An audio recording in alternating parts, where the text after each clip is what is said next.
그런데 내신이 그렇게 중요한데 어떻게 내신 점수를 갖다가 올렸고 어떻게 준비했고 그래서 결과가 어땠는지 그 최상위에 대한 비법에 대해서는 뒤에 팀장님이 말씀을 해주시기로 하고 왜 내신이 점점 중요해지고 있는가라고 하는 정부의 고민에 대해서 새 정부의 정책에 대해서는 제가 1시간 동안 안내를 해드리고 내려가도록 하겠습니다. 시작해도 괜찮겠습니까? 네, 그러면 넘어가 보도록 하겠습니다.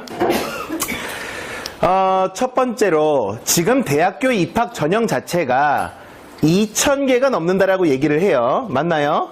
그런데 학교별로 부르는 이름이 다 달라서 그래요. 이를테면 뭐 경희대학교 네올르네상스 전형, 뭐 건국대학교 미래인재 추천 전형 학교별로 반영하는 비율이 조금씩은 다 다른데 교육부가 바라볼 때는 이거를 4개로 쪼개서 바라보게 됩니다. 어떻게 바라보느냐? 끝에서부터 보게 되면 사실 정시는 제외하고 정시의 영역 자체가 점점 줄어들어요. 그래서 설명회를 가게 되면 한쪽에서는 이런 얘기를 해요. 정시가 더 유리합니다. 라고 얘기를 하죠. 왜? 정시는 지원하는 학생에 비해서 뽑는 학생이 상대적으로 많다. 경쟁률로 보게 되면 정시가 유리하다. 이런 얘기를 하는데 밖에서 잠깐 제가 보니까 대부분 여기 앉아 계신 학부모님들이 중등학부모님 아니면 초등학부모님이세요. 그러면 우리가 준비해야 하는 방향은 대세를 따른다. 어디로 간다? 수시로 간다. 그런데 수시에 뽑는 인원수와 학생 비율 자체는 점점 늘어날 것이다. 그런데 이건 내가 하는 얘기가 아니라 이미 정부가 박근혜 대통령부터 시작을 해가지고서 지금 3년 예고제라고 하는 것을 실시하거든요. 3년 예고제는 지금 문재인 정부도 그대로 유지한다고 했어요. 무슨 말이냐? 자꾸 입시 정책이 바뀌면 준비하는 입장에서 혼란스러우니까 무언가 내용을 바꾸고자 한다면 그것을 3년 전에 공표한다. 자, 현재 지금 중3 학생들이 3년 후에 대학을 가게 되는데 중3 학생들이 맞이하는 가장 큰 이슈가 뭔가요? 네? 그렇죠. 문이과 통합이죠. 그래서 문이과 통합을 한 지금의 이 학생들의 수능 체제에 맞추어서 수능을 이 학생들부터는 전체 절대평가로 전환하겠다라고 하는 게 지금 골자예요. 그러다 보니까 현재 지금 3년 예고제에 따라서 지금 다 발표가 나와 있는 내용을 따르게 되면 끝에서부터 보게 되면 우리가 실기 전형이 있어요. 실기 전형 안에는 외부의 스펙을 담을 수가 있습니다. 학생부 안에는 외부의 스펙 담을 수 있어요? 없어요? 없어요. 그런데 외부의 스펙을 담을 수 없지만 이게 주요하게 먹히는 영역이 있어요. 이른바 예체능인데 물론 어학특기자, 수학특기자, 과학특기자 다 있지만 주로 저기에서 선발하고자 하는 학생들은 금메달 땄냐 안 땄냐 이걸 보려고 하는 거죠. 그래서 수학을 만점 맞았다라고 해서 얘가 나와서 출세할 가능성이 있냐 없냐는 참 애매하지만 이 학생이 금메달을 하나 받아오거나 콩쿨대에서 1등으로 입상을 했을 때에는 단기적인 미래가 상당히 촉망받겠구나 기대할 수가 있는 거예요. 그래서 여기는 스펙을 봅니다. 그런데 이건 작년 자료인데 얘는 5% 정도 뽑았으면 많이 뽑은 거예요. 전에는 2에서 3% 뽑던 시절도 있었어요. 그러다 보니 무슨 말을 하고 있는 거냐면 대세에 지장을 주는 전형은 아니다. 두 번째가 논술 전형이 서울대가 정시에서 논술을 폐지하고 마지막으로 그리고 국민대가 폐지했고 올해는 고려대가 논술을 폐지합니다. 상위권 학교들이 전부 다 논술을 폐지하고 나니까 실제 논술에서 선발하고자 하는 학생들이 힘을 잃어요. 이게 고려대학교 같은 경우 100대 1이 넘었던 이유 중에 하나가 내가 내신이 좀 부족해도 논술 한 방으로 인생을 역전하려고 했던 거였는데 이게 사교육의 붐업을 갖다가 조장시킨다라는 이유로 논술은 점점 빼는 거죠. 뒤에 가서 다시 한번 정책을 한번 보여드리겠습니다. 그러고 나면 남는 게 학생부 교과전형과 종합전형인데 아까 앞에서도 학생부 종합전형, 학종 얘기했는데 종합전형은 뽑는 인원이 교과전형에 비해서 상대적으로 적어요. 그런데 이 종합전형의 비중은 앞으로 점점 커질 거예요. 무슨 말이냐? 교과전형과 종합전형은 학교에서 교과전형과 종합전형이라고 부르지 않고요. 저희와 같은 외부 컨설턴트들이 구분하기 편하게 교과전형과 종합전형으로 나누는 거예요. 그런데 내신의 반영 비율, 그러니까 학교생활기록부 중에 여러 가지 항목들이 있는데 그중에 내신의 반영 비율이 50% 이상으로 반영을 하게 되면 교과전형이라고 부르고요. 50% 이하로 반영을 하게 되면 종합전형이라고 부릅니다. 그러면 50% 이하로 반영을 했을 때 나머지 50% 이상을 무엇으로 반영을 하느냐? 그것이 흔히 얘기하는 비교과가 되는 거죠. 그러면 학생부 종합전형은 내신이 안 중요하냐, 50%도 안 된다면 그게 아니라 내신도 중요한데 우리는 비교과, 다시 말해서 대인관계 능력, 리더십, 예의, 의지, 독서관리, 아니면은 자율활동, 각종 창체나 아니면 담임선생님의 기타 내용들을 총체적으로 판단하겠다. 소위 안팎으로 다 괜찮은 엄친아를 선발하겠다라고 하는 게 종합전형의 취지인데, 그러다 보니 엄친아가 가고 싶어하는 학교가 상대적으로 전국의 모든 학교가 다 관심이겠어요? 아니겠어요? 아니겠죠. 엄친아는 가고 싶은 학교가 몇 개 안 되는 거야. 또 브랜드 있는 몇 개 학교. 그러다 보니 학생부 종합전형을 통해서 엄친아를 갖다가 싹 쓸어올 수 있는 학교가 몇 개 안 돼요. 그래서 전체에서 차지하는 비중이 적은 거예요. 그런데 상위 15개 학교, 그러니까 서울에 있는 주요 대학들만 놓고 보게 되면 거의 학생부 종합전형으로 왕창 뽑고 있습니다. 전국 전체로 보게 되면 교과전형인데, 왜냐하면 상위 학교에서 엄친아를 다 뽑아가 보니까 밑에 학교에서는 뽑아갈 학생이 없는 거야. 엄친아가 지원도 안 해. 관심도 없어. 그런 학교들은. 그러다 보니 전통적인 방식으로 공부라도 잘하는 아이 뽑자가 학생부 교과전형의 취지라고 보시면 되겠습니다. 이해가 잘 되셨나요?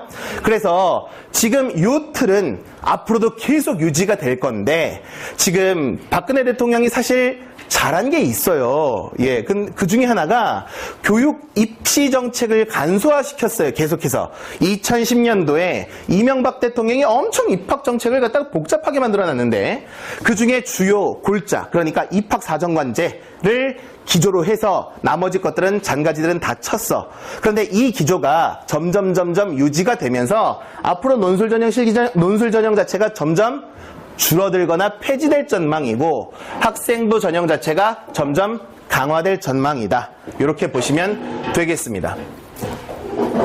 그래서 지금 학생부 종합전형의 선발 비율을 주요 학교들로 보게 되면 서울대는 학생부 종합전형 하나만으로 80%를 뽑아요. 그러면 학교별로 연세대학교 같은 경우에는 종합전형과 교과전형을 둘 다 운영하거든요. 대부분의 학교는 교과전형도 운영하고 종합전형도 운영하고 논술전형도 운영해요. 그런데 지금 서울대 같은 경우에는 종합전형 한 방으로 80%, 엄친아만 그냥 80%를 뽑아버린다.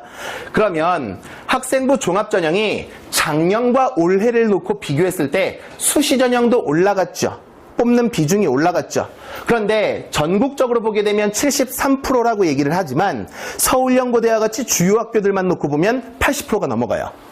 그리고 학생부 종합전형의 크기도 늘어나는데, 실제 전체에서 미미하다라고 그래프의 크기로만 놓고 보면 그럴 수 있으나 상위 학교로 놓고 보게 되면 다 학생부 종합전형이다. 우리가 서울대를 목표로 해서 공부를 하는 것은 아니지만 기본적으로 서울 안에 중위권 이상의 학교를 목표로 도전하고 있다라고 한다면 관심을 가져야 될 분야가 학생부 종합전형인 것은 맞습니다. 그래서 수시 전형에서 학생부로 뽑고 있는 거는 알고 계시죠? 정시는 수능으로 가고 수시는 학생부로 가는데 이유가 있습니다. 수시 전형을 이렇게 많이 뽑는 데에는 사실 인구 절벽인 게 가장 이유가 커요. 지금 초등학교 한 반의 인원수 자체가 22명이죠. 그리고 한 학년의 클래스가 강남 서초 지역은 인구가 많이 과밀해서 조금 클래스가 많지만 서울시 평균 자체가 4개 클래스가 깨졌어요. 그러면 이 평균 통계로 놓고 보게 되면 내가 학교를 입학을 했을 때 한 학년은 한 3.7개 반 정도 되는구나. 우리 반 학생 수 한 22명 되겠구나. 이렇게 보시면 되는 거죠. 인구가 워낙 줄다 보니까 선생님을 10년 동안 안 뽑아도 되는 상황이 됐어요. 그거에 대한 고민은 뒤에 가서 한번 또 말씀을 드리도록 하겠습니다. 그러다 보니까 학생들이 계속 줄어나가다 보니까 지금 대학 진학률 자체가 거의 80% 가까이 육박을 하는데, 학생이 계속 줄다 보니까 경쟁력이 없는 학교들은 학생 모집하는 데에도 어려움을 겪겠다라는 거지. 그러다 보니까 학생을 빨리 뽑아서 단도리를 쳐놔야 돼. 그래야 등록금이 문제가 안 생기지. 그래서 빨리 뽑는 빨리 뽑는 수시와 늦게 뽑는 정시 중에 어디로 몰려간다? 수시로 몰려간다. 수시로 몰리고 있는 이유 중에 하나는 인구 절벽의 문제 때문에 그렇습니다. 그래서 만약에 지금 학교들의 가장 큰 고민은 지금 정부에 있어서 대학을 갖다가 구조조정한다라고 했는데 뒤에 가면 또 한번 말씀드리겠지만 아래쪽에 있는 대학들은 다 그냥 치워버리기로 했어요. 절반 줄인데 절반을 줄여도요. 초등학교 4학년, 3학년 학생들은 대학 진학률이 그래도 60%가 넘습니다. 그러다 보니까 수시로 좀 가고 있다라고 하는 것을 알고 계시면 되겠어요. 그런데 학생부 종합전형이라고 하는 것은 두 가지 측면을 놓고서 평가를 합니다. 첫 번째, 내신이라고 하는 정량적 평가 방식. 데이터, 다시 말해서 숫자로 평가하는 방식이 있고, 두 번째가 정성적 평가 방식이라고 해서 비교과 전체는 계량화하기가 쉽지가 않죠. 이 학생의 인성을 점수하기가 쉽지 않다는 거지. 그래서 학생부를 놓고서 읽어보면서 총체적으로 그 학생의 윤곽을 파악한다가 학생부 종합전형. 정성적 평가 방식, 조금 더 적나라하게 주관적 평가 방식일 수도 있는데 그러다 보니까 오해의 소지가 많이 생기죠. 이른바 정유라 사태처럼. 자, 그런데 뒤에 가서 다시 한번 말씀드리기로 하고, 그런데 지금 정부가 하고 있는 일 중에 하나가 문재인 대통령이 얘기했지만 자사고, 외고, 특목고 이런 거 다 폐지하려고 하잖아. 그러다 보면 사실 근데 그거 하나만 가지고서 그 효과를 누리기는 좀 어려워요. 왜냐하면 학생부 종합전형 체제가 되게 되면서 무게중심이 두 가지 축으로 넘어갔어요. 첫 번째가 특정 출신 학교, 특정 지역 학교. 그러니까 강남 3구의 비중이 점점 커졌고요. 그 다음에 특목고 자사고의 비중이 커졌어요. 그러다 보니까 가려고 하는 거야. 그런데 한 축은 일단 없애겠다는 거잖아. 그러면 나머지 한 축은 여전히 돌아가는 거죠. 그래도 그러다 보니까 입맛대로 뽑고 싶어서 대학교의 입장에서는 처음에는 서울대학교가 1차 전형과 2차 전형에서 학생을 1차 전형에서 2차로 넘겨줄 때 몇 배수로 넘겨줬느냐 하면 지금 여기 보시게 되면 2배수로 넘겨줬어요. 보이시나요? 자, 1단계 선발을 해서 2단계로 넘겨줄 때 2배수로 넘겨줬습니다. 그런데 2배수 넘겨줬더니 최종 합격자 명단에 2차 전형에서 봤을 때 교수들이 판단을 했을 때 원하는 학생이 별로 없는 거야. 뽑을 만한 학생이 없었던 거지. 서초고등학교 출신이 별로 없는 거야.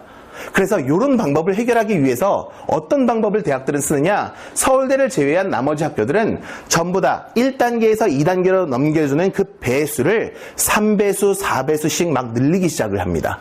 그러면 최종 면접에서 입맛대로 뽑을 수 있는 가능성이 점점 높아지거든. 특정 학교, 특정 지역의 학생들을 선발할 수 있는 가능성이 높아지는 거죠. 그러다 보니 지금 연세대, 고려대 이런 학교들 물론 마찬가지고 심지어는 이런 특수 목적 대학들, 그러니까 국방을 담당하는 대학들 몇 배수? 4배수, 5배수, 6배수, 심지어 8배수까지 넘겨주기 시작을 하는 거죠. 자, 넘어가서 보게 되면 특수목적 대학들, 카이스트, 기스트, 디지스트와 같은 이런 과학기술 대학들은 역시 마찬가지로 앞에 있는 서울대와 비교해서 보았을 때 더 많은 학생들을 넘겨주고 있다. 이 학교들은, 이런 학교들은 다 목적을 가지고 있는 거다. 어떤 본인들이 희망하는 학생들이 따로 있다. 이렇게 보시면 되겠습니다. 학생부 지금 전형 중에서 또 하나의 트렌드 중에 하나가 올해만 그런 거는 아니에요. 입시 정책 자체가 상당히 예전에 비하면 고착화돼서 매년 이슈가 발생하는 것이 아니라 오랫동안 하나의 트렌드로 쭉 연결되는 지금 모양새를 갖추고 있습니다. 그런데 재작년부터 시작을 해서 어쨌든 이과 학생들에게는 좀 반가운 소식일 수 있겠는데 의대, 치대, 한의대, 다시 말해서 취업이 제일 잘 되고 그 다음에 직장인으로서 평균 연봉이 제일 높다라고 하는 의료보건 계열, 이 계속해서 강세인데 그 의료보건 계열의 전공 자체 의대, 치대, 한의대의 숫자를 계속해서 늘립니다. 얼마만큼 늘리느냐 하면 5년 동안 예전에 뽑았던 학생이 100명이라고 한다면 150명까지 늘려요. 50%를 늘려요. 인원수로 보게 되면 1200명 가까이 늘립니다. 그래서 늘리는데 그 내용이 이 아래에도 나와 있어요. 그래서 매년 의치한에서 뽑는 학생 수는 늘어나고 있다. 이게 뭐 기존의 의사 선생님들은 좀 불만일 수도 있겠지만 진입하고자 하는 학생의 입장에서는 희소식이죠. 예, 그래서 앞으로 지금 의치한의 강세는 계속될 전망입니다. 또 하나, 현재 정부가 수능 최저 등급을 완화해라라고 얘기를 하는데 계속해서 학생들이 학생부 종합전형으로 가려고 하는 학생들은 아까도 얘기했지만 상위 학교들이니까 내신도 좋아야 되죠. 인간성도 좋아야 되죠. 활동도 많이 해야 되죠. 독서도 많이 해야 돼. 그래서 할 게 너무나 많은데 이게 끝이 아니야. 수시에서 합격을 하고 나면 사실은 가짜 합격이에요. 무슨 말이야? 수능도 봐야 돼. 그래서 수능을 봐서 최저 등급을 받아오면 그때 너는 진짜 합격이다 라고 얘기하는 거예요. 수능 점수를 어느 정도로 받아와야 됩니까? 그게 바로 수능 최저 등급인 거예요. 그래서 여기 보시게 되면 연세대학교 같은 경우에는 4개 과목, 그러니까 지금 국영수 그리고 사회과학 해서 우리가 이것을 언어, 외국어, 수리, 그 다음에 탐구 영역이라고 부르는데 4개 과목을 합쳐서 6등급. 그렇다고 하면 만약에 지금 내가 언어가 1등급, 수리도 1등급, 그리고 외국어도 1등급이라고 한다면 나머지 탐구 영역에서는 3등급 안에만 들어와 주면 다 합쳐서 토탈 6등급이니까 그것을 연세대학교에서는 합격시켜 주겠다 이렇게 얘기하는 거죠. 그런데 4개 합 6등급이라고 하는 것은 거의 정시로도 갈 수 있는 수준이에요. 대단히 높은 수준의 지금 학생의 그 실력을 요구하고 있는 겁니다. 그러니까 학생부 종합전형으로 간다라고 하는 것은 오늘 이따 뒤에 결론에서 다시 한번 말씀을 드리겠지만 준비해야 될 게 너무나 많아요. 미리미리 해야 돼요. 그러다 보니까 지금 4개 합 6등급 그런데 여기에서 사실 최저 등급이 지금 계속해서 완화가 되어가고 있는 측면 중에 하나가 현재 고3 학생이 대학을 가는 올해의 입시에서 가장 큰 이슈는 영어가 절대평가가 된다는 거예요. 맞죠? 자, 가장 큰 이슈가 영어가 절대평가가 되는데 최고 등급인 1등급을 정부는 15% 정도 주고 싶어 합니다. 근데 전국 모의고사를 보게 되면 지금도 13% 정도는 나와요. 그러면 서울에서 주요 학교, 아까 15개 학교에서 뽑는 학생 수가 전체 수능 인구 60만 명 중에 몇 프로나 되느냐 하면 8% 정도 됩니다. 그러면 영어 1등급을 받은 학생은 15%인데 그 중에 또 반을 추스려야 서울에 있는 웬만한 학교를 가는다는 얘기가 되는 거죠. 그래서 영어 1등급 받기가 과거에 비해서 상대적으로 쉬워졌다. 언제 끝내? 중2, 중3 때 끝내는 거야. 근데 영어 1등급을 받는 게 쉬워졌다 보니까 이게 어떻게 바뀌냐 하면 4개 합 6등급이 아니라 하나씩 빼. 외국어 영역 하나 빼. 근데 외국어 영역 쉽게 1등급 받는 거니까 1등급 빼. 그러면 나머지 3개 과목에서 5등급 챙긴다. 이렇게 생각하시면 되겠죠. 그러면 4개로 6등급이라면 1개 과목에서 평균 1.5등급이 나와줘야 되는데 3개에서 5등급을 받아야 된다고 하게 되면 한 과목당 평균 1.7등급 정도까지 용인이 된다는 얘기예요. 무슨 말이냐면 수능 영어가 절대평가 방식으로 환원이 되면서 자연스럽게 수능 최저 등급의 완화 효과도 가지고 온다라는 거예요. 이해가 되셨나요? 자, 지금 제가 하고 있는 이 얘기는 앞으로도 최소 2, 3년 이상 동안 계속해서 이슈화되고 어쨌든 진행될 얘기들만 골라서 말씀을 드리겠습니다. 자, 넘어가서 보도록 하겠습니다. 그래서 수능 최저 등급을 못 맞춰서 떨어지는 학생들이 지금 어느 정도냐 하면 학교별로 이 정도예요. 웬만하면 학생들이 100명이 지원했을 때 53.7%가 수능 최저 등급 못 맞춰서 진짜 합격 못하고 그냥 가짜 합격만 한 상태에서 최종 합격자 통보를 못 받는다라는 거지. 그러다 보니까 학생부 종합전형을 준비한다라고 하는 것은 사실 굉장히 어려운 문제일 수 있다. 미리미리 준비하지 않으면 곤란할 수 있다. 그런데 또 하나, 나중에 어머님들 그 아이들을 대학 진학하실 때 물론 뭐 진학사라든지 UA와 같은 큰 업체에다가 컨설팅을 한 번쯤 받으시기는 하겠지만 미리 이런 조경표를 한번 보신다라면 이건 지금 논술 자료인데 각 학교별로 우리 아이가 지원할 수 있는 학교가 어떤 학교가 있는지를 알 수가 있어요. 무슨 말이냐? 첫 번째로 카톨릭 대학교 같은 경우 보게 되면 1등급과 2등급, 2등급과 3등급의 이 등급 간 점수 크기가 4점씩 떨어지고 있죠? 근데 갑자기 어디선가 이렇게 16점이 떨어지는 구간이 생겨요. 야, 너는 지원하지 마. 대놓고 말은 못하는데 어쨌든 간에 이 정도의 학생은 우리가 단연코 받지 않겠다라고 하는 구간이 사실 생기는 거예요. 그래서 6등급부터는 여기는 절대 지원하면 안 됩니다. 요걸 잘 해석하는 사람이 컨설팅을 하는 사람들이에요. 자, 그렇게 되면 고려대 같은 경우는 계속해서 논란이 됐던 게 아까도 얘기했지만 논술 전형 자체가 계속해서 뜨거운 감자였던 이유 중에 하나가 나고려대는 1등급에서 2등급으로 넘어가는데 내신의 실질 반영 비율 자체가 0.2점 떨어져요. 0.2점, 0.2점, 0.2점, 0.2점 해서 여기서부터 여기까지 가는데 10점밖에 안 된다는 거지. 그러니까 학생들이 점수가 내신이 안 좋은데 무언가 어쨌든 상황을 갖다가 역전하고 싶으면 다 일로 몰렸던 거야. 또 하나의 학교가 있었죠. 넘어가서 보시게 되면 교과 반영 전혀 안 하는 한양대도 있었습니다. 그냥 논술 한 방으로 대학을 가는 거죠. 이런 얘기는 고3이 되게 되면 조금 더 관심을 갖게 될 거예요. 그런데 논술이 미리미리 준비할 수 있느냐? 그럼 우리 아이는 내신이 부족하니까 논술 준비 좀 할까요? 아니요, 안 돼요. 만약에 현재 고3 학생들한테 물어보세요. 너 어느 학교 갈 거야? 지도 몰라요. 왜? 배치표가 나와봐야 알아. 결과가 끝나봐야 알지. 수능 보고 나와도 어느 학교 갈지를 잘 몰라. 그런 학생들한테 논술을 보겠다? 말도 안 되는 거죠. 왜? 학교별로 출제하는 경향이 다 달라요. 이를테면 순수 수리 논술, 수리과학 논술, 자료 해석형 논술, 통계형 논술 학교마다 출제 경향이 다 다르다 보니까 미리 준비하는 것은 대단히 어렵다. 다시 말해서 학교에서도 준비 못 해주고 사교육 의존도가 높아지다 보니 논술은 폐지하는 게 맞겠다 라고 하는 정부의 입장인 거예요.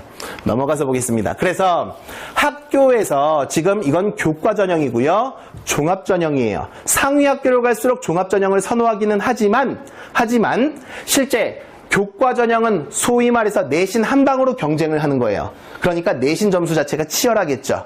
종합 전형은 내신이 조금 부족해도 내가 다른 장기가 있어. 이를테면 나 말 좀 잘 타고 어쨌든 남들보다 잘하는 무언가 하나가 딱 있어. 그러면 그런 비교과 내용이 있으면 너는 100점이 아니라 99점이지만 그것을 높이 평가해서 뽑아줄 수도 있다가 학생부 종합전형 아니겠어요? 그러다 보니까 상대적으로 내신이 조금 커트라인 자체가 내려갈 수는 있죠. 그래서 뒤에 가서 보시게 되면 학교별로 이거는 올해 자료인데 인문계열, 자연계열, 그 다음에 이거는 학생부 교과전형이고 종합전형인데 교과전형이 종합전형에 비해서 커트라인이 다소 높다는 것을 알 수가 있습니다. 하나 예를 한번 들어볼게요.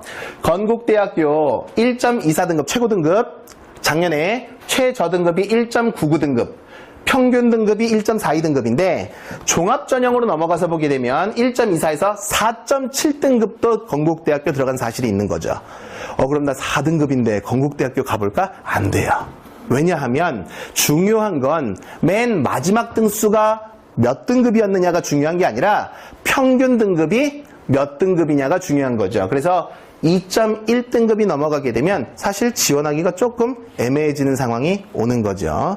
그러면 여기 앞에서 보시게 되면 이런 서울에 있는 주요 대학들을 전부 다 나열을 해놨는데 얘는 커트라인이 어느 정도입니까? 2.3등급. 그러니까 2.3등급의 학생이 되게 되면 이때부터는 사실은 열차 타고 내려가야 된다는 얘기가 사실이 되는 거예요.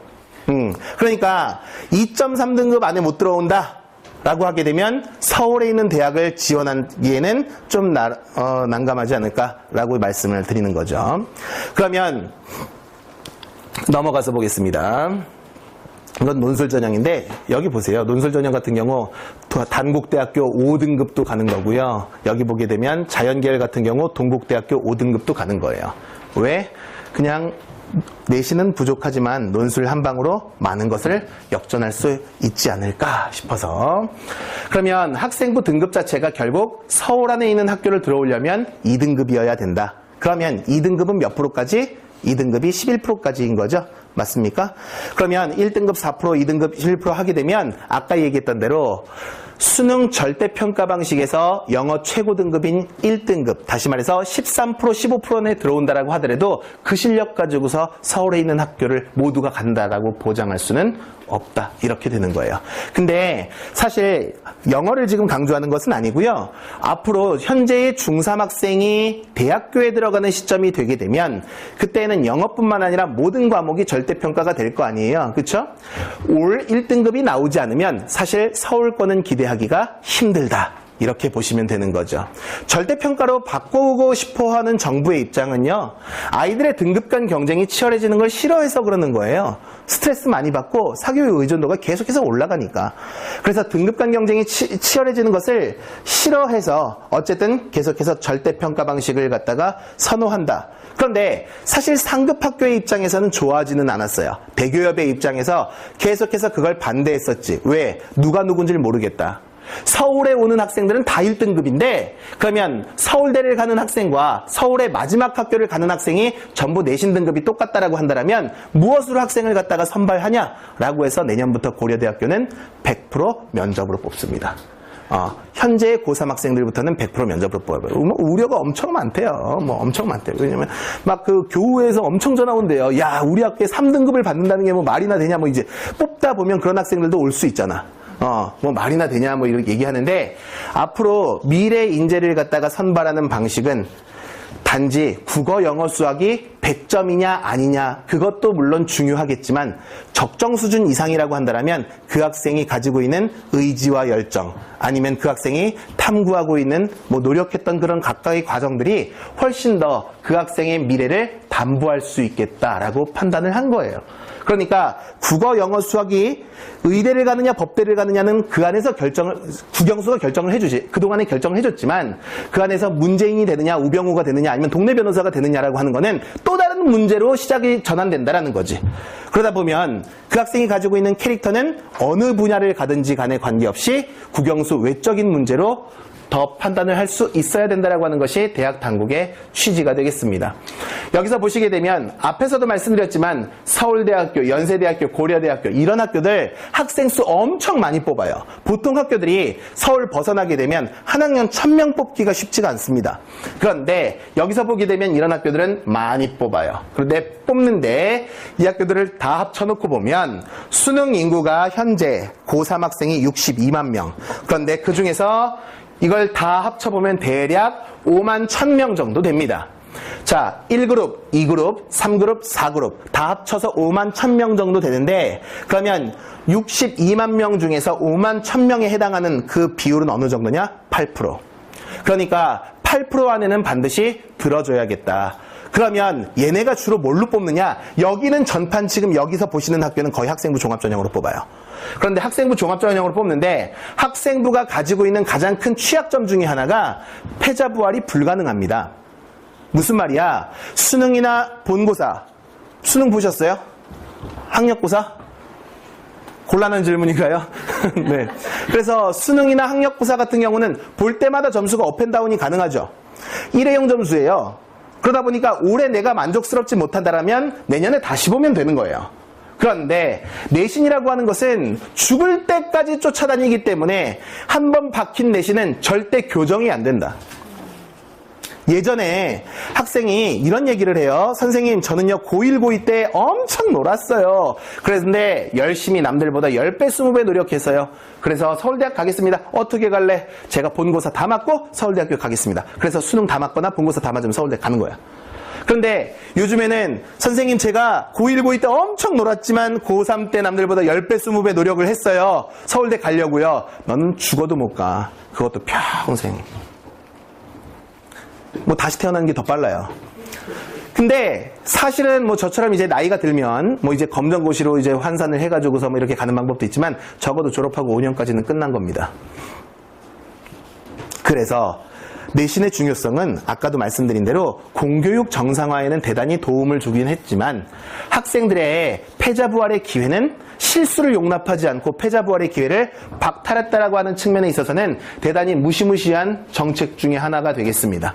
넘어가서 보시게 되면 앞에서 말씀드린 대로 학생부 교과전형과 종합전형을 둘 다 운영하는 학교도 있지만 경희대, 고려대, 서강대, 서울대, 서울시립대, 성균관대 이런 학교들 넘어가서 보게 되면 다른 학교들도 전부 다 종합전형을 더 많이 운영하죠. 앞에서 보시게 되면 교과전형은 아예 운영하지 않는 종합전형으로만 운영하는 학교들이 점점 매년 더 많아지고 있어요. 무슨 말이야? 넘어가서 보면 세종대 같은 경우에는 교과전형보다 종합전형의 비율이 적죠.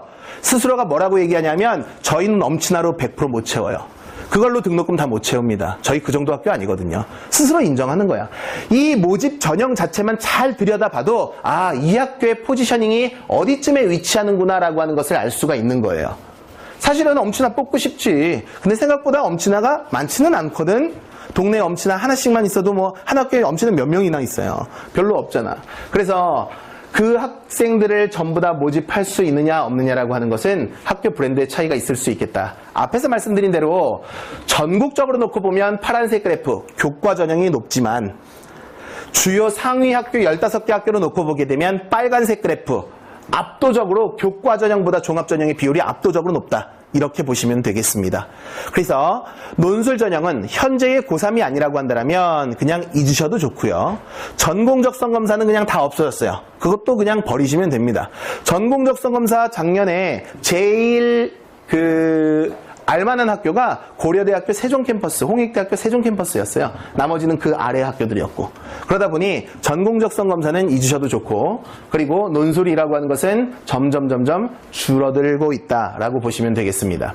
제가 하는 얘기가 아니라 고3, 고2, 고1 학생들을 가면서 교과전형, 종합전형 뽑는 비중, 아까 뭐라고 말씀드렸어요? 3년 예고제 말씀드렸죠? 3년 예고제에 따라서 이미 다 발표한 내용들이에요. 나머지 것들은 다 그냥 잊으시면 되겠습니다. 뭐가 중요해? 내신이 중요해. 어차피 교과전형이라고 하는 것은 내신 한 방으로 다 결정되는 거니까. 물론 내신만 100% 반영하는 것은 아니지만 내신의 반영 비율이 상대적으로 높다 보니 종합전형이든 교과전형이든 내신이 중요하다. 그러면 학교별 커트라인이라고 하는 거 아까 2.3등급 얘기했었는데 그거 뭘 기준으로 말씀드린 겁니까? 내신으로 말씀드린 거죠. 왜? 봉사활동을 어떤 걸 했고 몇 시간을 했는지 이거는 우리가 계량화시키기는 좀 어렵잖아.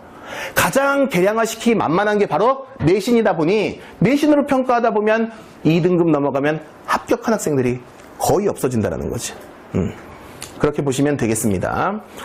자, 그러면 앞에서 말씀드린 내용 중에 특목고 학생들은 각 학교에 얼마만큼 배치가 되어 있느냐라고 하면 고등학교는 크게 일반고와 그 다음에 일반고 안에서는 특수목적고등학교, 특목고, 흔히 얘기하는 외고, 과학고 이런 학교들, 그리고 상고, 공고와 같은 특성화 고등학교들, 그리고 자사고, 자사고라고 했던 지금은 현재 자율고, 자율형 사립고, 자율형 공립고 이런 자율고등학교들 분류를 해놓고서 봤을 때 어디가 지금 제로에 가깝냐 하면 특성화고는 거의 제로에 가깝다.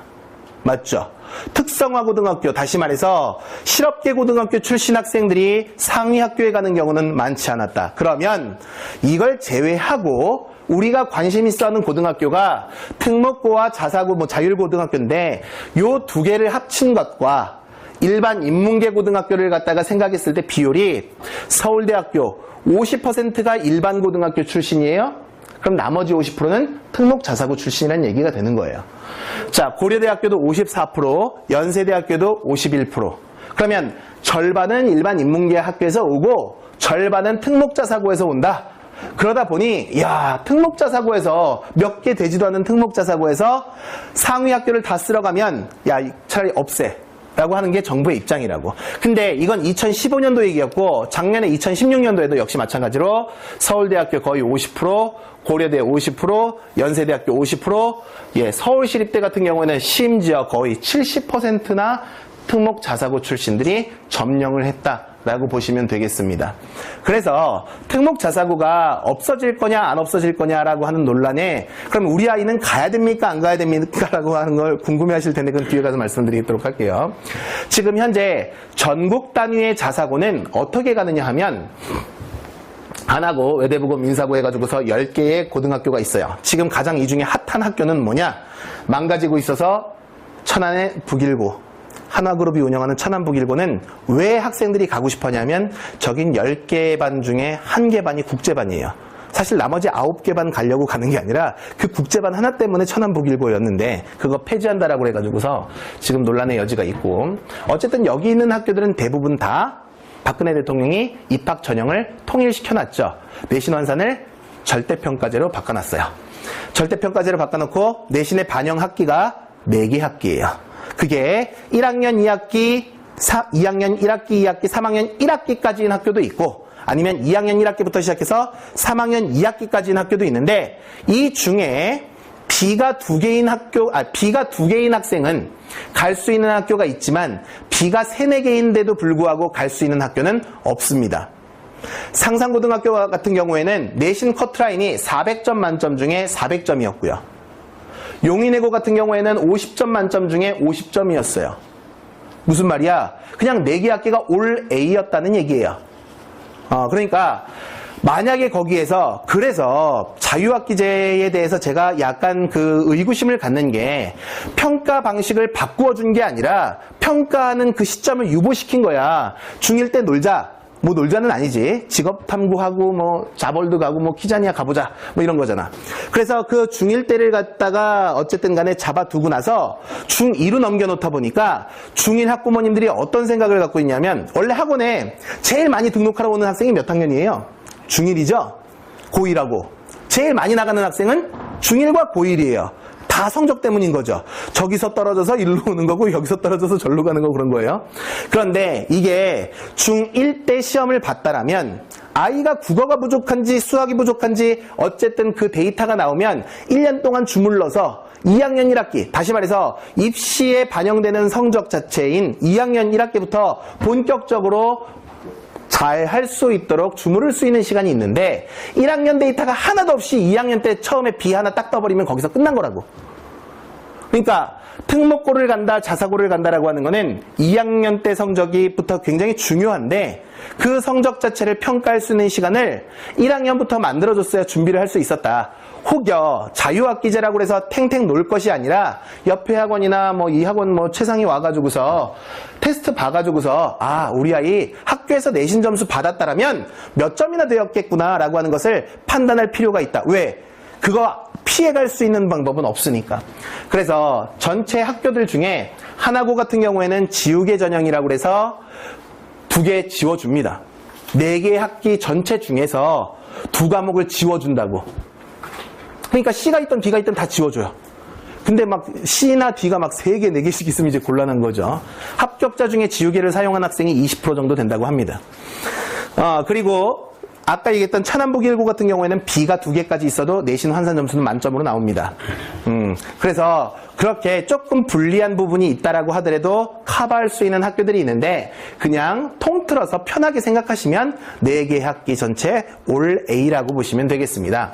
어느 학교를 가든지 간에 관계없이 지금 학생부 자기소개서 면접은 전부 다 갖추어야 될 덕목이에요. 여기서 자기소개서나 면접은 생각대로 정리하는 게 아니라 그 근거 자료가 학생부에 남아있어야 되다 보니 결국엔 학생부 관리가 1번입니다. 이해가 잘 되셨나요? 학생부 관리하는 요령에 대해서는 뒤에 가서 다시 한번 말씀을 드리고 그러면 지금 특목자사고가 없어진다라고 얘기를 하는데 종국에는 학생부 종합전형으로 대학을 가요.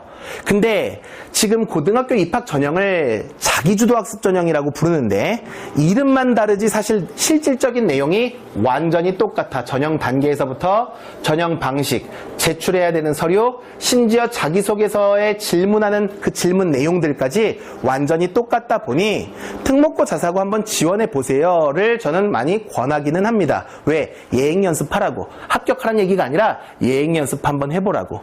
그래서 예행 연습을 한번 해본 학생들은 지금 고등학교를 올라가게 되면서 미리 포트폴리오를 다 짜놓으니까 가장 큰 자산이 아닌가 싶어요. 자, 서초구에 있는 학생들은 전국에는 사실 아까도 말씀드렸다시피 거의 80%의 학생이 대학을 가기는 합니다. 그러면 서울은 더 적고 서초구는 더 적죠. 사실 더 적은 지역도 있습니다. 강남구는 50%가 안 돼요. 전국에서 유일하게. 그런데 이게 무슨 말이냐?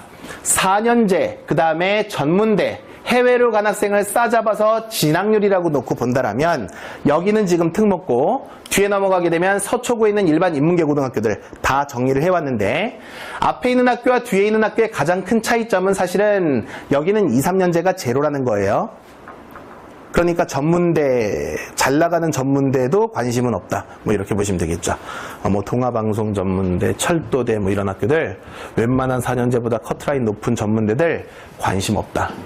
그래서 이 학교들은 쭉 내려가서 보시게 되면 상상고 자료가 지금 없는, 상상고는 여기가 50이고요. 쭉 여기가 50입니다. 무슨 말이냐? 진학, 그 다음에 취업. 진학도 아니고 취업도 아닌 뭐예요? 백수죠, 백수. 잠재적 재수생. 그러니까 실제 여기 아니면 여기로 간다. 재수를 하는 한이 있더라도 내가 어정쩡한 학교는 안 가겠다가 좀 빡센 지역 혹은 빡센 학교에서 나타나는 공통적인 특징이에요. 여기가 거의 0에 가깝죠. 다른 지역 가게 되면요. 여기가 거의 20% 30%예요. 2, 3년제가. 그런데도 불구하고 지금 여기가 지역이 워낙 빡센 지역이다 보니까, 잘하는 지역이다 보니까 세화나 세화여고 현대고등학교와 같이, 경문고등학교와 같이 자사고가 아니라 할지라도 다른 학교들도 비교적 지금 2, 3년제 비율 자체가 단자릿수 굉장히 낮죠. 다른 지역에 가면 거의 자사고급이에요. 그러다 보니 이 학교들에 대한 진학률도 대단히 좋았었어요. 자, 그래서 앞에서 말씀드린 대로 특목 자사고 학생들과 강남 지역, 강남 3구 지역의 학생들은 재수생의 비율이 계속해서 높아지는데 결국 본선에서 어쨌든 간에 게임이 본인 뜻대로 잘 안 되게 되면 차선책을 선택하는 것이 아니라 그냥 재수로 빠진다. 이렇게 보시면 되겠습니다. 잘 이해가 되셨나요? 네. 투표 다 하셨어요? 네. 당선이 되셨나요? 투표하신 분들이? 아, 그래요? 아니, 놀라운 게, 강남의 모든 22개 구가 다 파란색이더라고요. 1등 한 사람이, 가장 많은 득표한 사람이.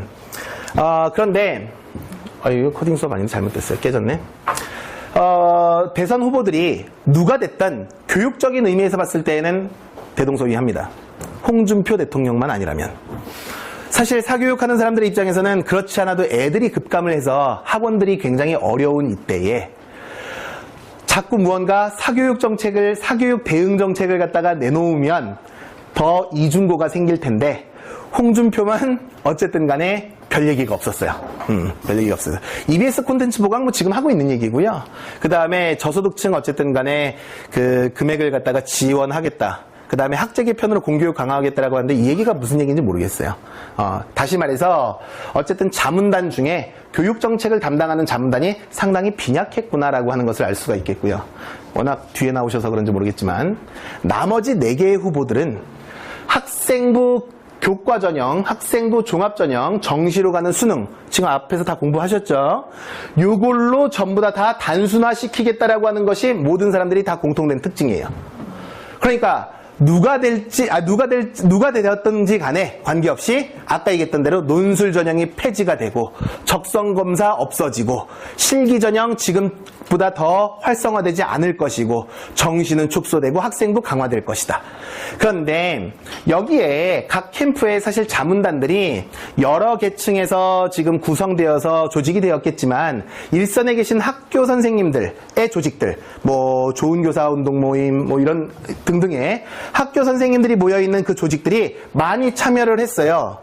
실제 작년에도 공청회 같은 데 가서 보게 되면 학생부 전형 자체를 학교 선생님들이 대단히 좋아해요. 왜? 공교육 정상화에 대단히 일익을 담당하니까. 권한이 막강해지거든. 예전에 엎어져서 자면 야 일어나서 공부하라 그러지만 엎어져서 자면 그 자리에서 그냥 태도가 산만함 뭐 이렇게 써주면 끝나는 거잖아. 그러다 보니까 실제 학생부 전형이 되어서 제일 좋아하는 그 집단은 선생님 집단이에요. 그러다 보니까 어쨌든 간에 학생부 전형의 강화, 그 다음에 논술 특기자 전형 폐지 이런 것들은 다 공통적으로 가지고 있어요.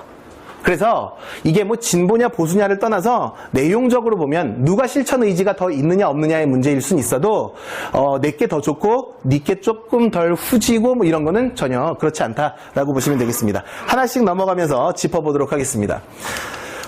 현재 대학 입학 전형 자체는 대단히 간소화되어 있어요. 이거는 박근혜 대통령이 이렇게 간소화시켜놨는데 수시는 학생부 전형으로 갑니다. 앞으로도 계속. 언제까지? 현재 초등학교까지는 대부분 그럴 거예요. 초등학교 3, 4학년 정도라고 한다면 우리 아이는 수시로 갈 가능성이 높겠고 학생부 준비를 잘해야겠구나 이렇게 생각하시면 되는 거예요. 아까 얘기했죠? 왜 대학들이 수시로 몰리는지 인구절벽 때문이라고 말씀드렸고, 왜 수시에서 그러면 학생부 전형으로 학생을 선발을 하느냐? 사실 정시에서 수능 봐가지고서 대학을 온 학생들, 본고사를 봐가지고서 대학을 온 학생들보다 3년 동안 꾸준하게 내신 관리를 잘해서 대학을 온 학생이 한 번에 시험 잘 봐서 들어온 학생보다 학점이 월등히 높대요. 아니 뭐 서울대뿐만 아니라 조사가 다 나왔어. 그래서 그냥 강의실에 앉아 있어도 이 앞에가 수시 애들, 저 뒤에서 얼쩡거리는 애들이 정시 애들 뭐 이렇다라는 거야.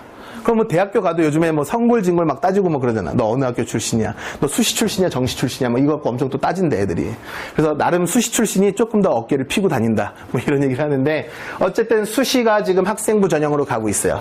얘 폐지한다가 문재인 대통령 취지가 되는 거고요. 앞에서 말씀드린 대로 사회배려자 전형은 그대로 있는 거예요. 소위 말해서 서울대학교 지역균등개발 전형, 뭐 연세대학교 자유진리 전공 뭐 이런 것들은 그대로 가고, 그 다음에 대학별고사라 하면 논술 전형은 중위권 이상의 학교들이 선호하는 방식이었고, 적성검사 중위권 이하의 학교들이 선호하는 방식이었죠. 그래서 이걸 어떻게 매칭시켰냐면 학생부 교과전형 보는 중위권 이하의 학교들이 많이 하는 대학별고사가 적성검사, 그리고 논술고사를 많이 실시하는 학교들이 별도로 또 진행하는 학생부 전형이 종합전형, 뭐 이렇게 봤으면 됐는데 지금 이거를 단계적으로 다 폐지하겠다라고 보시면 되겠습니다. 수능 영어가 절대평가제로 도입된다. 앞에서도 말씀드렸지만 영어만 절대평가제가 아니다.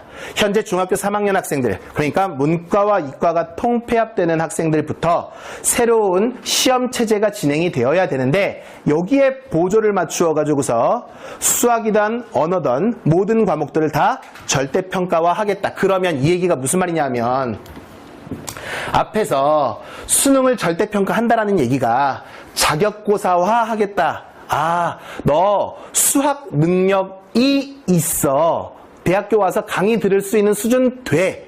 그냥 그걸 절대평가 방식으로 환산하겠다는 거죠. 네가 더 되고 네가 덜 되고가 아니라 그냥 넌 되겠어. 강의 들어도 되겠어. 라고 하는 그 자격고사화로 전부 다 자격고사와 절대평가, 이게 결국은 자격고사화 한다는 얘기가 되는 겁니다. 그러면 수능의 위력은 약해지겠죠. 내용은 쉬워지겠죠. 절대평가로 하겠다라고 하는 것 자체가 난이도를 쉽게 내겠다라는 거예요. 절대평가로 가면서 난이도를 엄청 올린다. 그래서 최고 등급을 싹 비워둔다. 이거 사실 앞뒤가 안 맞는 얘기거든. 그래서 적정 수준의 학생들로 절대평가를 실시해서 최고 등급의 학생을 만약에 10%만 준다라고 하더라도 지금 절대평가가 5등급 방식이죠. 근데 수능 영어는 9등급 방식이에요. 9등급 방식이라고 하게 되면 산술적으로 100을 9로만 나누어도 최고 등급이 11%는 나와요. 11 곱하기 9가 100이니까 99죠. 그런데 최고 등급의 학생을 10% 정도만 준다라고 하면 서울에 있는 대학 가는 학생들은 다 최고 등급인 거야, 그냥. 그렇게 보시면 되겠습니다. 자, 그러면 결국 영어가 지금 9등급제 뭐 얘기를 넘어서서 앞으로 문이과가 통폐합되는 시점부터 수능을 절대평가로 볼 가능성이 높다. 그런데 당장에 절대평가를 실시했을 때 대학들이 좋아하냐? 절대평가로 하니까 그놈이 다 그놈이더라. 누가 누군지 하나도 모르겠다, 점수를 봤을 때. 그래서 나는 절대평가를 싫어한다가 대학들의 입장이죠. 바로 2017년도와 2018년도에 실질 반영률 자체를 과목별로 봤을 때 영어는 전부 다 마이너스로 돌아섰어요. 반영 안 하겠다. 왜? 그거 반영하려고 해봐야 다 똑같은 놈들이니까. 그래서 절대평가, 근데 영어뿐만 아니라 모든 과목이 다 절대평가가 되면 대학들의 입장에서는 아까 고려대학교처럼 면접 강화 형식으로 갈 가능성이 대단히 높다. 이렇게 보시면 되겠습니다. 아까 앞에서도 말씀드렸지만 전국의 고등학교는 2350개예요. 그런데 그 중에 영재고등학교가 8개, 실제 영재학교가 6개에다가 과학예술영재학교가 2개 해서 8개, 과학고 20개, 외고 31개, 국제고등학교 7개, 전국 단위 자사고 앞에서 보여드렸던 10개, 그리고 세화여자, 현대, 경문과 같이 광역 단위, 서울 지역에 살면 서울에서만 지원할 수 있는 광역 단위의 자사고가 서울에 22개, 전국에 37개 포함해서. 그러면 이렇게 있는데 지금 이 학교들을 가지고서 정부는 없애겠다고 얘기하는 거죠. 조희연 교육감이 사실은 아주 이거를 가지고서 강하게 밀어붙이고 있는 이유 중에 하나가, 개인적으로 조희연 교육감의 그 정책에 있어서 만족은 못하지만 공감은 해요. 무슨 말이냐면, 서울에 고등학교가 230개가 있어요. 230개 고등학교가 있는데, 근데 230개 중에 과학고등학교 몇 개? 2개. 영재학교 1개, 그리고 국제고등학교 1개, 그리고 22개의 광역단위의 자사고, 전국단위 자사고도 다 수도권 애들이 가는 거죠. 뭐 민사고에 가는 애들이, 횡성에서 가는 애들 거의 없어요. 그런 애들은 없는 거예요. 그러니까 민사고를 가든 상산고를 가든 다 수도권 애들이 가잖아요. 그러면 전국단위 자사고 10개 하면 이게 거의 50개 가까이 학교가 돼요. 그러면 300개도 안 되는 고등학교 중에 50개 학교가 상위권의 학생을 다 쓸어가다 보니 일반 인문계 고등학교는 붕괴 현상이 일어나는 거죠. 취업할 놈들은 실업계 고등학교 갔고, 대학 갈 놈들은 인문계 고등학교 가야 되는데, 얘네들이 다 특목고로 빠지는 바람에 인문계에선 쓸 자원이 하나도 없다. 그래서 이걸 좀 나누어 주자는 거야. 나누어 주자. 그래서 요 내용들은 지금 현재 특목자사고는 자사고들을 지금 뭐 기쓰고 뭐 악쓰고 있는데, 그래 봐야 어쨌든 간에 없어지기는 없어질 겁니다. 그대로 넘어가지는 않을 것 같습니다. 그래도 좀 다행인 것 중에 하나가, 이게 서초구 지역이니까 좀 다행인 거예요. 왜냐하면 스카이대 진학률 자체를 놓고서 1위부터 50위까지 끊었는데, 빨간색 박스 안에 들어있는 학교가 강남 3구에 있는 학교예요. 그러면 실제 중동고, 휘문고, 단대부고, 그 다음에 반포고, 세화고, 경기고등학교 이렇게 쭉 가는데, 얘네들이 보통 한 학년에 100명 이상의 100명 안팎의 학생들을 스카이에 보내고 있어요. 어느 지역의 특목고랑 비교해도 절대 밀리지 않아. 전국 랭킹 안에도 들어가는 학교들이에요. 그런데 여기서 보시게 되면 반포고, 단대부고, 경기고 이런 학교들은, 중산고 이런 학교들은 자사고예요, 아니에요? 아니죠. 그러니까 자사고가 만약에 폐지가 된다라고 하더라도 여전히 이 지역은 빡센 지역이다 보니까 아마 학생들이 관리 잘 받아서 대학 잘 갈 가능성은 여전히 높다.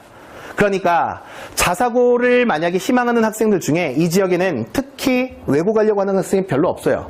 외고가 꼭 명덕, 대원이 아니라고 한다면 뭐 서울외고나 아니면 저쪽에 한영외고 가려고, 외고 가려고 하는 학생보다 차라리 그럴 거라면 세화나 세화여고 가겠다라고 하는 학생들이 월등히 많아요. 그러다 보니 실제 만약에 자사고의 지위가 철회된다라고 하더라도 이 실적 자체는 크게 흔들리지는 않을 것이다 라고 판단을 하시면 되겠습니다. 그래서 특별히 영향을 받는 지역은 아니다. 지금 자사고 없앤다라고 했을 때 제일 극성스럽게 엄마들 모여가지고서 막 깽가리치고 하는 동네들이 다 외곽 지역이에요. 강북 지역의 엄마들, 막 이런 엄마들이. 왜? 그 동네에서는 사실 갈 만한 학교가 없었던 거야. 그거 하나 보고 있었는데, 지금 그거를 갖다가 없앤다라고 해가지고서 뭐 신일고등학교, 뭐 숙문고등학교 뭐 난리 났었죠. 넘어가겠습니다. 이게 왜 그림이 이래? 자, 한 수업에 교사가 둘이 들어갑니다. 왜 둘이 들어가느냐 하면 이게 학생을 위해서 교사가 둘이 들어가는 게 아니에요. 여기에 교사가 둘이 들어가면 수업이 훨씬 더 원만해지기는 하겠죠. 그런데 그거는 이유가 있습니다. 아까 얘기했지만 학생이 줄어요. 그런데 교대 나오고 사범대 나온 선생님들을 뽑아주기는 해야 돼. 돈은 없어. 그러다 보니까 어떻게 뽑아? 기간제, 보조교사, 뭐 계약직 이렇게 뽑는 겁니다. 그걸 조금 더 늘려나가겠다. 물론 계약직은 아니겠지만 늘려나가겠다는 얘기가 될 거고, 이게 가장 강력한 파워를 가진 정책일 거예요. 고교 학점 이수제. 무슨 말이냐? 우리나라가 지금 왜 사교육이 붐업이고 학생들이 학업에 스트레스를 많이 받느냐 하면 학습 목표가 있어서 그래요. 여기에 보면 학교에 가게 되면 학습 목표라고 쓰죠. 맞죠? 매시간 달성해야 할 목표가 있는 거예요. 교육부의 지령이야. 그러다 보니 그게 국영수 과사의 교육부의 지령이 내려왔는데 초등학교 2학년 때는 구구단을 외워야 되고 3학년 때는 사칙 연산의 속도가 빨라져야 되고 그 다음에 4학년 때는 소수와 분수에 대한 이해가 높아져야 되고 5학년 때는 함수에 대한 개념이 정립돼야 되고 이런 내용들이 있어요. 그런데 아이들의 고유의 발달 상황에 따라서 이게 벅찬 아이들도 있고 이걸 뛰어넘는 아이들도 있겠죠. 그런데 이런 거를 갖다가 평가를 용이하게 하기 위해서 이걸 전부 다 잘라 놓다 보니까 지금도 전국이 일제고사를 보고 있죠. 다 같이 2차 방정식 학교별 일제고사를 보고 있는 거잖아. 전국이 중간고사 다 같이 2차 방정식, 다 같이 2차 함수. 근데 어떤 아이들은 야 나는 구구단을 고등학교 때 시작할 거야. 나는 머리가 나빠서. 나는 미적분을 초등학교 때 다 끝냈어. 머리가 좋아서. 그래? 그렇게 해서 어느 과정까지 올패스가 되면 너는 수학 능력이 있어 라고 얘기하는 게 대학교처럼 학점 이수제야. 다 끝내놓으면 그러면 그때 대학 가면 되잖아. 고3 때 그걸 우리가 지금 검정고시처럼 평가하겠다는 거야. 그렇게 지금 커리큘럼을 블럭화 시켜놓고 보면 아이들이 비교가 안 되죠. 자기가 하고 싶을 때 완성하면 되니까. 학원 안 다녀도 되죠. 학원을 다니는 이유가 등급 올리고 점수 올리고 등수 올리려고 다니는데 등수와 점수가 다 필요가 없는 거야. 왜? 자기가 하고 싶을 때 해가지고서 지금 토플 보듯이 IBT 보듯이 내가 갖추어져 있다라고 하게 되면 컴퓨터 접속해가지고서 아니면 선생님 앞에서 선생님 80점 넘었습니다. 패스! 가면 되는 거잖아. 그걸 하겠다는 거예요. 그래서 아이들의 등급 간 경쟁을 치열하게 하는 걸 싫어한다. 그래서 학점 이수제, 무학년제라고 하는 게 더 경쟁을 시키겠다라고 하는 게 아니라 학점 이수제를 뜻하는 얘기가 되겠습니다. 뭐 이런 거는 사실 파괴력이 별로 없을 거예요. 뭐 일몰 학습제도 해 떨어지면 학원 못 간다. 아니면은 빨간 날은 학원 못 간다. 뭐 이런 거. 지금 뭐 사실은 뭐 10시 이후에 학원 못 간다라고 하더라도 학원 다 하잖아요. 그래서 그래도 과외는 또 하고 집에서 온라인 강의도 뭐 보고 하니까 이게 좀 시대착오적인 그 발상이기는 한데, 이거는 그렇게 파괴력은 없을 거예요. 아까 앞에서 얘기했던 학점 이수제가 엄청 큰 파괴력이 있을 것이다. 또 하나가 이제 하위권 대학들은 퇴출시키겠다. 50%를 퇴출시키겠다. 그럼에도 불구하고 초등학교 3학년 학생들은 대학 진학률이 65%에 해당한다. 그러니까 반을 줄여야 된다. 반을 줄여도 65%는 대학을 간다. 그리고 또 하나가 뭐 이제 서울대를 비롯해서 전국의 국립대를 한 클래스로 묶어서 전문화 시킨다 뭐 이런 얘기가 있는데 넘어가겠습니다. 비교과 영역 중에서 추천서, 담임 선생님 추천서 아무도 안 보니까 뻥이잖아 그거 다. 이 학생 뽑으면 대박입니다 막 이런 거. 그런 거 하지 마라. 그 다음에 R&E와 같이 소논문 쓰고 뭐 이런 것들 있잖아. 지금 비교과가 가장 큰 문제가 뭐냐면 우리가 어쨌든 사람을 구할 때 학생을 선발할 때 시험을 통한 선발이 있고 교육을 통한 육성이 있어요. 두 가지 축이 있는데 교육을 통해서 육성시키자라고 하는 게 로스쿨의 취지인 거고 시험을 통해서 선발하자라고 하는 게 사법고시의 취지인 거잖아요. 지금 비교과도 어쨌든 간에 성장 과정을 지켜보겠다라고 하는 건데 이 성장 과정을 지켜보는 게 돈이 많이 들어요. 남들보다 차별화된 어쨌든 간에 내가 체험학습 이게 돈 많이 드는 거거든. 학교 다니는 거 외에 무언가 자꾸 투자를 해야 되는 거야. 그래서 그렇게 돈 들어가는 거 앞으로 많이 축소하겠다. 그러면 어디로 가? 내신이 더 중요해지지. 그러니까 공교육 정상화의 가장 큰 목적 중에 하나는 사실은 내신이에요. 근데 그 내신의 위험성은 한번 삐끗하면 그냥 다 죽는다. 라고 하는 것들이었고요. 학생부 와 관련해서는 비교과 통계를 제가 지금 앞에 보여드리고 있는데 이 비교과 통계 이를테면 어느 학교 가려고 할 때 독서 몇 권 해야 되는지가 또 다 나와 있어요. 우리나라가 또 어떤 나라예요. 엄청 교육열이 첨예하다 보니까 제가 저희 아이한테 항상 저희 와이프한테 얘기하는 게 아이가 반에서 중간만 했으면 좋겠어. 이게 제 목표예요. 저희 아이 초등학교 2학년, 3학년 뭐 이렇게 두 아이가 있는데 반에서 한 중간 5, 6등급만 해도 내가 특별 전형으로 가든 정원 외 전형으로 가든 아니면 재외국민 전형으로 가든 어떤 방법을 쓰든지 간에 백위 대학을 보내줄게. 그게 뭐 미시간 주립되든 오하이오 주립되든 뭐 이런 얘기를 했었어요. 와이프한테. 꼭 국내에서만 해결할 것이 아니라 보내줄게. 이게 가능한 이유가 외국은 미시간 주립대가 여기부터 여기까지가 오하이오 주립 때 여기부터 여기까지가 뭐 3등급부터 한 7등급까지 범위가 이 캐파가 넓다고. 근데 우리는 워낙 경쟁이 과밀하다 보니까 이게 되게 촘촘한 거죠. 서울대, 연세대, 고려대 이 해가지고서 이게 너무 첨예하게 잘려 있는 거야. 그러다 보니까 정성적 평가 방식을 하려고 했던 비교과에 대한 내용들이 전부 다 학교별 데이터가 나와 있어서 과학고 가려면 교내 수상대회가 몇 개, 독서 어떤 책을 몇 권, 이게 평균 데이터가 다 나와 있는 거지. 서울대 몇 개 다 나와 있어요. 그러다 보니 상당히 대학 가는 게 어렵겠다. 여기 보게 되면 간단하게 교내 수상대회를 평균 몇 개를 하느냐, 최저 26개에서 최대 77개까지 했고, 서울대 합격한 학생들. 자, 그 다음에 동아리가 보통 4개 정도 했고, 독서활동 11권에서부터 70권 정도 했다. 뭐 이렇게 보는 거죠. 그러면 넘어가서 영재학교, 과학고, 그 다음에 외고국제고, 자사고 합격한 학생들의 평균 과목 점수에 지금 국영수 과사에 대한 내신 점수의 평균이 어느 정도인지도 알 수가 있고요. 그 다음에 비교과 중에서 진로희망사유란이라고 하는 항목이 어떻게 기록이 되어 있는지가 다 나와 있는 거죠. 그러니까 과학고등학교를 합격한 학생들은 97%가 이공계열이라고 정리를 했고, 자기 희망진로가 저 나중에 커서 과학자 될 거예요. 그리고 3% 정도가 의치안이라고 얘기했고, 외고나 국제고 학생들은 인문사회계열 그리고 교육계열을 각각 77%와 14%로 정리했다. 자사고는 현재까지는 문과와 이과가 다 골고루 운영이 되고 있으니까 학생들의 희망 진로가 분산되어 있다라고 하는 것을 알 수가 있어요. 이게 무슨 얘기냐 하면 학교생활기록부는 준비해야 할 연령 자체가 점점 어려지고 있다. 학생부에다가는 과학자라 써놓고, 자기소개서에다가는 의사라 써놓고, 면접 가서는 대통령 되겠다라고 얘기하면 이 새끼가 다 잘하는구나 라고 생각하는 입학사정관은 없다. 그러면 일관성을 갖기 위해서 미리미리 준비해야 된다. 내신관리 역시 마찬가지고. 자, 보게 되면 과학고등학교는 이공계열을 많이 썼다고요. 그러니까 입장 정리를 분명하게 하자. 3년 동안 수상실적, 지금 과학고등학교 같은 경우에는 총 10개 정도 수상을 했는데 그 중에 5개가 수학, 과학과 관련한 내용이었다. 교내 수학 경시대회, 과학 경시대회. 그런데 지금 외고, 국제고 같은 경우에는 국어과와 관련한 수상 실적이 제일 많았고, 자사고 역시 그러했고. 무슨 말이야? 학교에 따라서 내가 갖추어야 할 비교과 스펙은 조금씩 차이가 있다. 그러면 미리미리 준비해야겠다. 왜? 아니, 내가 오늘 준비해가지고서 내일 출전한다고 해서 수상하는 건 아니니까 장려상이라도 받아와야 될 거 아니야. 그래야 기록이 될 거 아니야. 참가상은 없는 거잖아요. 그래서 하루 이틀 아침에 이걸 갖다가 결정해서 수상할 수 있는 것은 아니다. 이렇게 보시면 되겠습니다.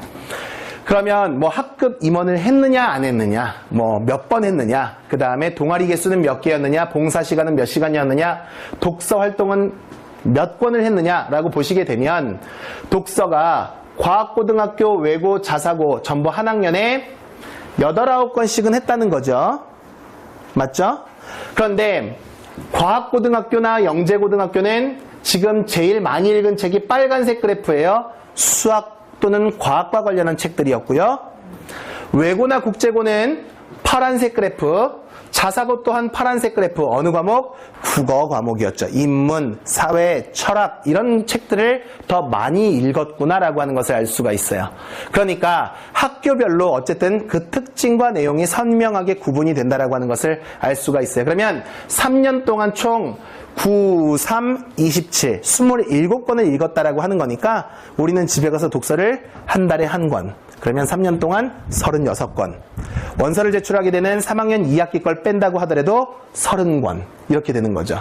그래서 독서는 한 달에 한 권 하는 거다. 이렇게 생각을 하시면 되겠습니다. 앞에서도 잠깐 뭐 보여드렸지만 독서가 최저 11권에서부터 69권 서울대 합격자들, 그러면은 평균 35권. 그러니까 한 달에 한 권 이렇게 보시면 된다라고 생각을 하시면 되겠습니다. 학생부 관리와 관련한 이 데이터는 여기 대표님께서도 충분히 가지고 계시고 있기 때문에 어머님들께서 개별 상담하시면서 보다 더 구체적으로 물으시면 좋겠습니다. 두 가지 특징만 얘기하고서 내려가도록 할게요. 지금 요 그룹이 있고 요 그룹이 있어요. 얘네들을 거꾸로 역추적해 본 거야. 거꾸로 역추적. 어떤 특정 학원에서 역추적해봤더니 중1 때 뭐 했고 중2 때 뭐 했고 중3 때 뭐 했는가를 갖다 들여다보니까 뭐 선행학습 금지법 뭐 별 얘기는 많이 했지만 선행을 많이 해놨더라고요. 80%의 상관관계가 있습니다. 그런데 그럼 우리 아이는요? 우리 아이 이렇게 선행 많이 안 했는데요? 라고 얘기하실 때 물론 80%의 상관관계니까 완전한 100%의 상관관계는 아니에요. 무슨 얘기를 하고 있는 거냐 하면 제가 선행학습을 조장을 하는 것이 아니라 고등학교에 올라가서 학생부 관리를 할 때 워낙 많은 것들을 해야 될 것들이 많다 보니 교과, 비교과 뭐 다 많다 보니 내신 관리 다 많다 보니 주요한 덩치 큰 몇 개 과목은 아까 영어 언제 끝낸다? 중3 때 끝낸다. 영어나 수학과 같이 영어가 내신에선 여전히 넘버 2예요. 단위수가 높아서. 입시에서는 막 내려갔지만 여전히 넘버 2라고. 그래서 덩치 큰 과목은 미리 끝내놓는 것이 훨씬 더 수월하다. 안 해석할 수 있는 방법은 없으니까 결국 100을 다 해야 된다면 이걸 어떻게 배분해서 할 것인가에 대한 문제를 생각했을 때 미리 당겨서 하면 훨씬 더 좋지 아니할까. 학생이 할 수만 있다면.